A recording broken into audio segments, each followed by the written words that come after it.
हुसैनाबाद विधानसभा में एक मोहम्मदगंज प्रखंड है, वहाँ पे शिक्षा पे एक स्कूल है, बालिका विद्यालय, जो कि करीब वहाँ पे 2019 में पूर्व विधायक के द्वारा शिलान्यास होने के बाद अभी तक उसमें पढ़ाई नहीं चालू हुई, जिसके कारण से बालिकाओं को करीब 27 से 28 किलोमीटर दूर तय करके पढ़ने जाना पड़ता है। देखिए, शिक्षा व्यवस्था पर मैं पहले बोल रहा था। शिक्षा व्यवस्था का आज हमारा जो स्थान है पूरे पलामू का, वो सबसे एकदम बेकार स्थान है। पूरे भारतवर्ष का जो लिटरेसी परसेंटेज है, तो वो यदि देखिएगा तो तकरीबन 72.6 ऐसे कुछ है। झारखंड का जो लिटरेसी परसेंटेज है वो तकरीबन 66.5 तकरीबन ऐसे है, एग्जैक्ट फिगर तो नहीं है, बट इतना ही है, 66 के आसपास है। और उसमें भी यदि आप पलामू और हुसैनाबाद का यदि लिटरेसी परसेंटेज आप देखिएगा तो 61% है, जो पिछली बार 54% से बढ़ के 2011 के जनसंख्या के मुताबिक जो 54% था, अभी हाल फिलहाल का जो डेटा आया है उसमें 61% है। हमारे पास स्कूल 806 स्कूल है। अब आप बात कर रहे हैं कि कस्तूरबा गांधी जो विद्यालय बना है, वहाँ पर कस्तूरबा गांधी विद्यालय जो है सो एक बहुत ही अच्छा सेंट्रल गवर्नमेंट की बहुत ही महत्वाकांक्षी परियोजना है, जिसमें सर्व शिक्षा अभियान के तहत ही इसका कंसेप्ट रखा गया था। बिल्डिंग बना गया है वहाँ पर, लेकिन बिल्डिंग बनने के बाद में ही भवन निर्माण का जो विभाग है और शिक्षा विभाग है, ये दोनों में ये काम अटका पड़ा है। वहाँ का काम इनको बिल्डिंग हैंडओवर नहीं किए हैं। मेरी बात हुई थी, बोलते कि हमें हैंडओवर नहीं किया तो हम चालू कैसे करें। और चालू करने की जो प्रक्रियाएँ हैं वो हमारे पास में सिर्फ बिल्डिंग बना देने से बच्चों का शिक्षा में देखिए उन्नति नहीं होगी। बच्चों का शिक्षा का उन्नति वहाँ का इन्वायरमेंट, पढ़ाई लिखाई का इन्वायरमेंट तय करना चाहिए। उनके गार्जियन को, उनके अभिभावक को, यहाँ के लोगों को मोटिवेट करना चाहिए कि शिक्षा के बिना जो है हमारा युवाओं का जो भविष्य है वो एकदम अंधेरे में है। तो वहाँ पर अभी प्रारंभ नहीं हुआ है। उसी तरीके से कि यहाँ देखिएगा नवोदय विद्यालय जो अपना लंगरकोट पहाड़ी के नीचे बना है, वो भी अभी जो है सो उसी तरह से प्रारंभ नहीं किया गया है। तो हमारे यहाँ शिक्षा व्यवस्था का, इससे लचर व्यवस्था का ज्वलंत उदाहरण कुछ नहीं दिया जा सकता है, जहाँ पर ना तो राज्य सरकार का कोई ध्यान है और ना ही स्थानीय प्रतिनिधि का कोई ध्यान है और ना तो एजुकेशन डिपार्टमेंट के पदाधिकारियों का ध्यान है। राज्य सरकार माइंस की पॉलिसी बनाने में व्यस्त है।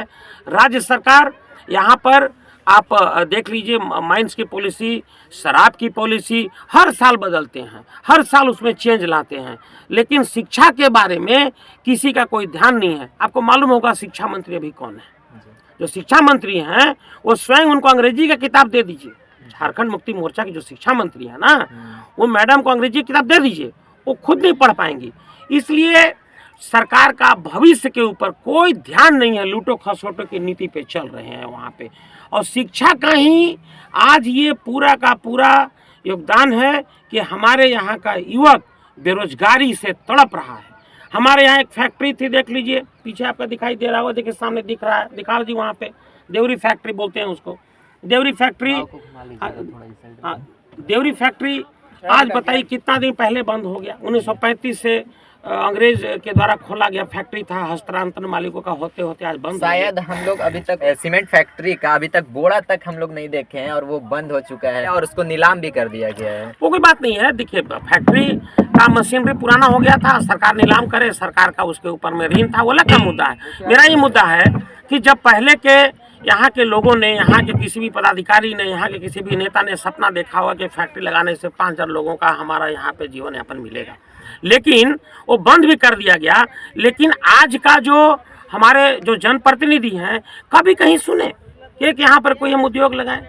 हमारे यहाँ चारागाह कितनी अच्छी फैसिलिटी है, हमारे यहाँ मिल्किंग काउ कैटल का इतना अच्छा पॉपुलेशन है। आज तक आपने सुना किसी ने आवाज़ उठाया कि हम यहाँ पर एक मिल्क प्लांट लगाएं, हम यहाँ पर अमूल के जैसा कोई प्लांट लगाएं, जिससे कि हम यहाँ पर मिल्क पाउडर बनाएं, चीज़ बनाएं, बटर बनाएं, कर्ड बनाएं, कॉटेज चीज़ बनाएं, उसको एक्सपोर्ट करें हम यहाँ पर तो किसी ने बताया नहीं।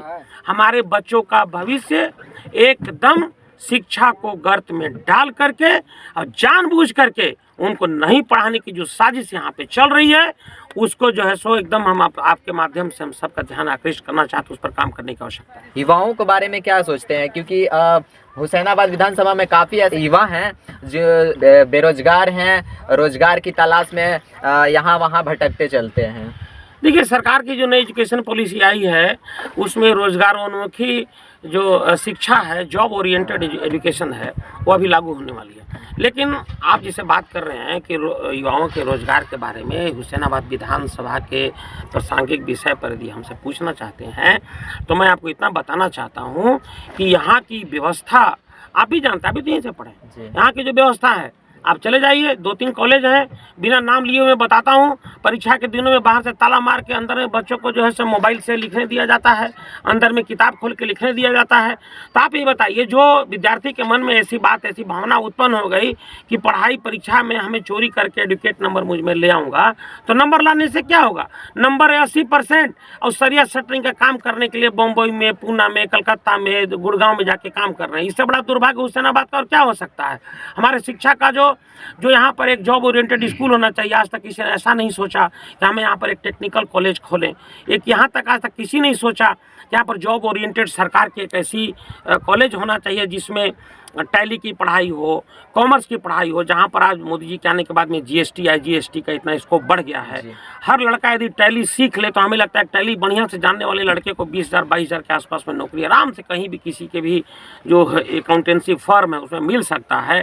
लेकिन नहीं, हमारे यहाँ तो बच्चों को सिर्फ सरिया शटरिंग और मजदूर का फैक्ट्री में डाल करके युवाओं को और उसमें सरिया शटरिंग का मजदूर बनाया जा रहा है, जहाँ पे बाहर बच्चे अपने माँ को, बाप को, समाज को, परिवार को, अपने एरिया को, गांव को, सबको छोड़ करके बच्चा रोता रोता बिलखता हुआ जाता है और वहाँ पर सरकारी नॉर्म्स के विरुद्ध वो काम करता है, जहाँ पर ESI नहीं दिया जाता उनको, जहाँ पर वहाँ पर उनको PF का प्रावधान नहीं दिया जाता है। उनका डेथ होने पर मैं जानता हूँ, ऐसे मैं दर्जनों केस के बारे में जानता हूँ जहाँ पर हमारे युवा वर्ग का डेथ हो जाता है, 10-12 हज़ार दे करके वहाँ का मालिक जो है फैक्ट्री का इनको काला प्लास्टिक में भर के और 100 को यहाँ पर भेज दिया जाता है। युवा आज बेरोजगारी से तड़प रहा है।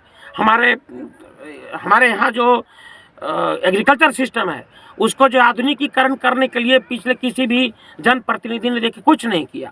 हमारा जो एग्रीकल्चर सिस्टम में आधुनिक खाद बीज का जो उपयोग होना चाहिए, हम अभी भी धान और गेहूं में फंसे हुए हैं। लेकिन कुछ प्रयोगात्मक कृषि जरूर हमारे यहाँ लगाए जाने, जहाँ पर अमरूद है, थाई पिंक क्वालिटी का अमरूद, जहाँ एक अमरूद तकरीबन 1 kg का होता है, इतना मीठा होता है। स्ट्रॉबेरी की खेती की जा रही है। हमारे जो यहाँ पर जितने भी हुसैनाबाद क्षेत्र के किसान हैं, अभी भी बेचारे शिक्षा के कारण वो अभी भी पारंपरिक खेती से दिमाग को हटा करके कमर्शियल खेती की तरफ अपना दिमाग को ले जाना नहीं चाहते हैं। ना सरकार ले जाना चाहती है, ना तो जनप्रतिनिधि को उस पर कोई ध्यान ही दिया है। कुछ यहाँ के युवाओं को लेकर आप किसान ब्रिगेड भी चलाए थे एक अभियान, उसके थ्रू आप लोगों को क्या जागरूक कर पाए? देखिए, किसान ब्रिगेड हमारा एक ऐसा नॉन पॉलिटिकल ऑर्गेनाइजेशन है जहाँ पर किसानों की समस्याओं के लिए हम समय समय पर आवाज़ उठाते रहे हैं। आपको पता है हुसैनाबाद में 2016-17 में जो ऑनलाइन यहाँ का ज़मीन जो सर्वेक्षण किया गया था, हाल सर्वे जो किया गया था, उसमें डाटा ऑपरेटर जैसे नए लड़कों को बैठा करके खाता नंबर, प्लॉट नंबर सब गलत सलत चढ़ा दिया गया। इसका खाता, इसका प्लॉट उसके नाम पर, उसका प्लॉट उसके नाम पर चढ़ा गया। जो हमारे गरीब बाहर जा करके गरीबी में काम करके रोजी मजदूर का काम करके, सरिया शटरिंग का काम करके जो बेचारे 2-2.5 लाख रुपए में जो ज़मीन खरीदे थे, उनका म्यूटेशन नहीं किया गया और वो पुनः उसी जमींदार के नाम पे रह गया।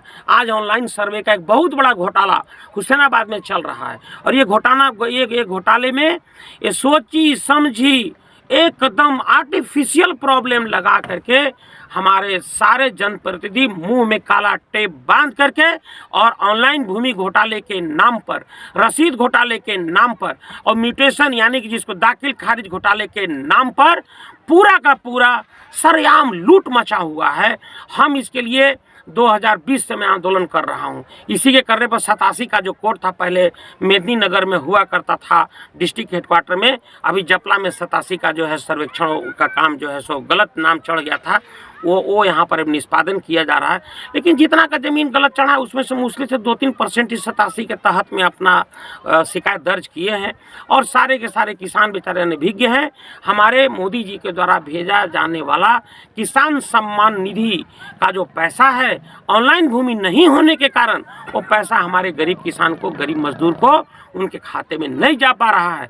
और सरकार भी जानबूझ करके सेंट्रल गवर्नमेंट की जितनी भी योजनाएं हैं उसको जानबूझ के रोकना चाह रही है, ताकि इसमें सरकार का जो इसमें कमजोरी है वो छुप जाए। और हमारे पूरे भारतवर्ष में आपको पता 80% लोग जो है सो उनका ऑक्यूपेशन जो है सो किसानी है। उसी तरीके से हमारे यहाँ हुसैनाबाद को 80 क्या 92% लोगों का ऑक्यूपेशन जो है, व्यवसाय जो है किसानी है।